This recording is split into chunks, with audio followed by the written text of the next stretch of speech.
Hey everybody, Brennan Crew here with CCTV here at Concord Art on Lexington Street. Night after Members Juried 2, we had a chance to talk to some of the artists and here's what they had to say.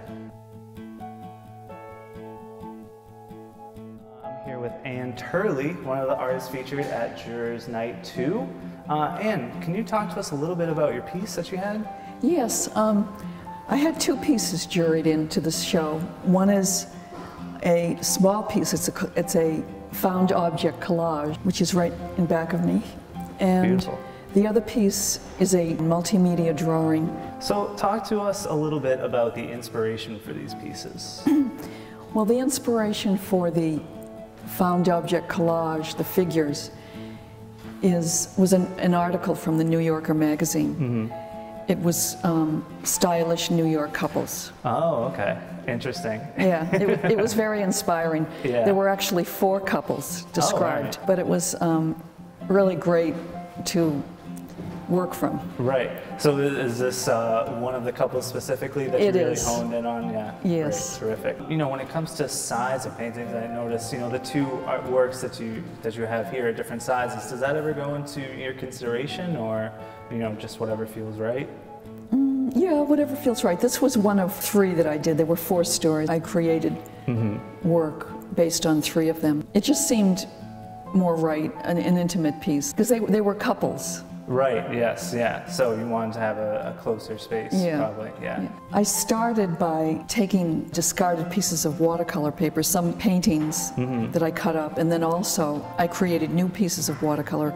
I would put paint on it, on the page, on the paper, and then fold the paper, and that would create some interesting effects. Really? And then I would I would read the stories and look at all my pieces of paper.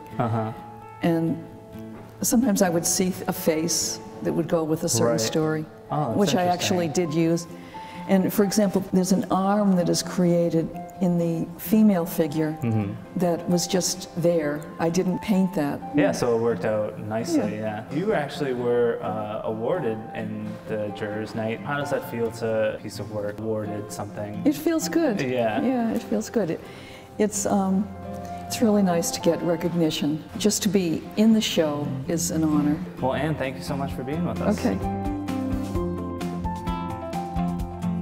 All right, we're here with Marina Thompson. Marina, tell us a little bit about your piece here. My work is mostly about conversations, interactions with other people, sometimes interactions with just myself. And so this is a piece about processing information or words. I used to be an illustrator, and I used to illustrate other people's words, and now I'm working abstractly. So I illustrate conversations, sort of abstract concepts. Something comes in, it's being processed, and it's going out. Right. And what's the name of this piece? It's called Inside Out. Oh.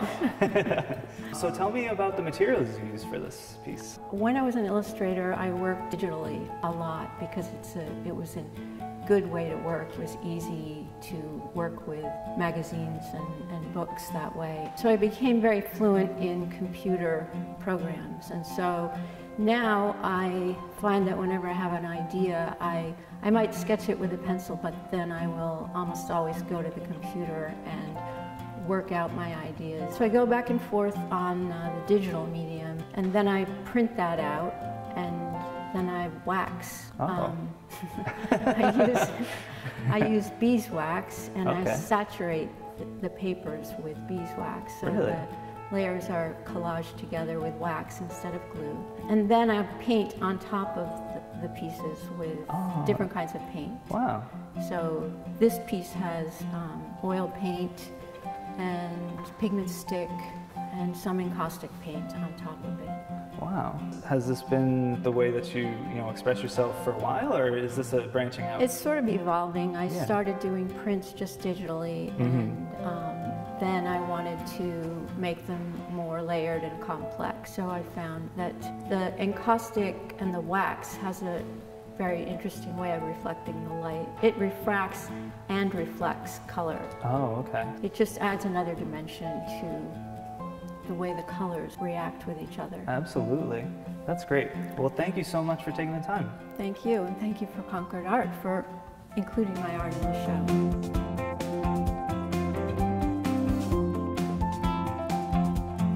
I'm here with another one of the artists, photographer. Could you tell me your name? Chen. And what are the pieces that we're looking at right here? They're just photographs that I've been working on. I've been a photographer for a while now, and I took a break for when I had the kids, so I'm slowly getting back to it. Tell me about the inspiration for these. I've just been finding I'm seeing a lot more things differently than I used to in my 20s. I just find things that are around me. I like kind of everyday or mundane subject matters, and I try to see them in a different way. What goes into the composition of your photographs? Well, I like minimalistic things, and I use a lot of negative space, not in these particularly. Right. So do you have your camera on you all the time, or is it, you know? So I used to carry a lot of gear when I was working. Right. Now I'm trying to make things simpler. There's just too many choices, I think. Right. It kind of, too many choices kind of makes everything confusing to me. Of course. I think I was so concerned about having the right equipment, having the right lens, having the right whatever, and that just kind of made things more difficult for me because I kind of lost what I wanted to do. Right. And I think right now, paring everything down, I just force myself to see things limited. It works. Great. Well, Julie, thank you so much for taking the time. Thank you.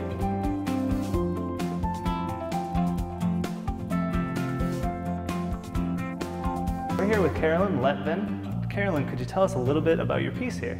I have a sheep drawing in the show, and I was honored to be accepted, and then surprised to find out that I won a drawing award, which was really, in the Concord Art Circle, it's pretty prestigious, and I'm just thrilled to have that have happened. Terrific. Can you tell me a little bit about the inspiration for this piece? I started using sheep as my main imagery about 15 years ago. I went to a farm in central Pennsylvania to do a workshop, and I wanted to paint cows because I like their hip bones. They seem to be like landscapes. Right. So I went to paint cows, but they had this little herd of Jacob sheep on the farm, and they caught my eye, and I just fell in love on the spot, and I started painting sheep, and I was not interested in cows anymore. Right.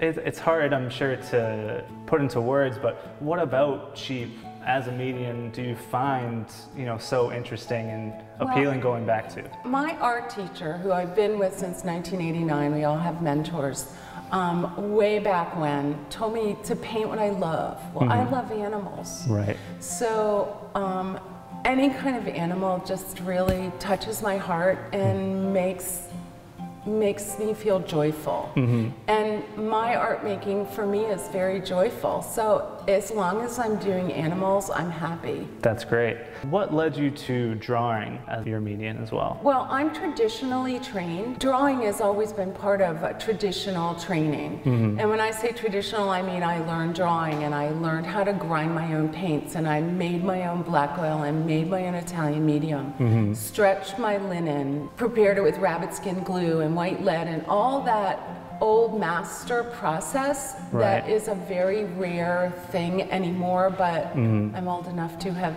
experienced that and lucky enough to have found a teacher that would teach that process. And it was an intensive 3-month solid everyday class that was going on, and I did that when I was 20. Wow. Yeah. So that's how I was trained. Drawing is always part of that. Right. Yeah. You always go back to it. Yeah, it's always a basis.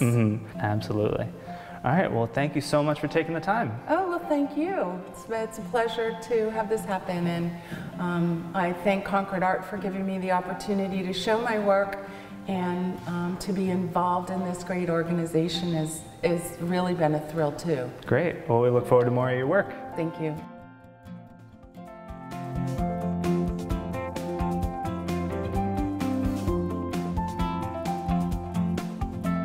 We're here with Nancy Roberts. Nancy, tell us the name of your piece.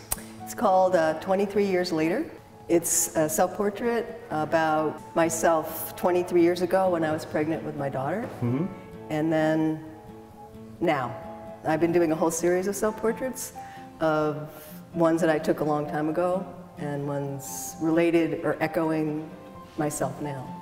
Really? So did you have this in mind when you first took the self-portraits back when you were first doing them, or is this something that kind of came to you? No, I've always taken self-portraits. I began probably almost 40 years ago, and I took my first one because I was photographing in a drive-in movie theater by myself in the afternoon. But it seemed like the place needed a figure. Right. So I just put myself in front of the camera, and then from there, it kind of just took off.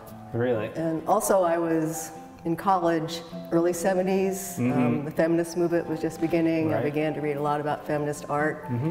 And a lot about women becoming their own image makers as opposed to men taking nude pictures of them. Right, yeah. So I think that all resonated, and I just was fascinated by self-portraiture, especially because you never know what you're going to get.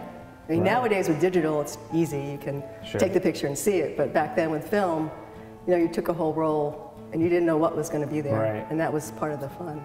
So I just kept going. So so do you feel like nowadays it's maybe cheating because you know exactly what you got? A little bit. Yeah. A little bit. I think I like them because you're making a picture as opposed to just taking it, because a lot of it is setting up, and I often put on, although in this one I'm not, but I often put on clothes that are women's clothes, you know, fancy clothes or lingerie that I don't wear. So I sort of become a female symbol. Or an icon, and it's exploring part of myself that's different. Right. So sometimes I'm myself in a situation, sometimes I'm an icon, sometimes I'm just a human figure. Right. But you're always there, so you always have a model. Exactly. Like So I always acting in a sense. Or, Yeah. You know, what makes you stay with that type of self-portrait the whole way through? I mean, I take other pictures. Right, I take my, when I was pregnant, I took myself, and then I had kids, and I take them. And, but I always seem to be drawn to personal pictures as opposed to, I'm not a landscape photographer, things like that. Yeah. Just feels more important to have a human figure in it. One time I was at a workshop where they had nude figures you could take pictures of. It was on the Oregon coast. And I thought, well, I don't really know this person. Why do I want to take a picture of them? And so I just locked myself in a room and took pictures of myself. Oh, that's interesting. I just don't, I want to have a personal connection, I guess. So it's just, the human body as form doesn't interest me as much as the personal side of it. Oh, that's interesting. So in this one specifically, we have masks. Yeah. When I was, having done self-portraits for so many years, I got pregnant fairly late in life, and it was just a great photo opportunity because your body was changing. And I'm not exactly sure why it's a mask. I had some with goggles on. I mean, your body just is taken over, so you feel like somebody else. I mean, I wasn't angry or anything, but you just feel like an alien of some sort. And also, as the juror mentioned, there's a photographer named Ralph Eugene Meatyard, and he did a lot of little kids with masks on, and he's one of my favorite photographers. Really? You know, he does a lot of blurs and just strange pictures. So I think I must have been thinking of him at some point. Yeah, maybe subconsciously or something. Nancy, thank you so much for taking the time. It was fun. Thank you.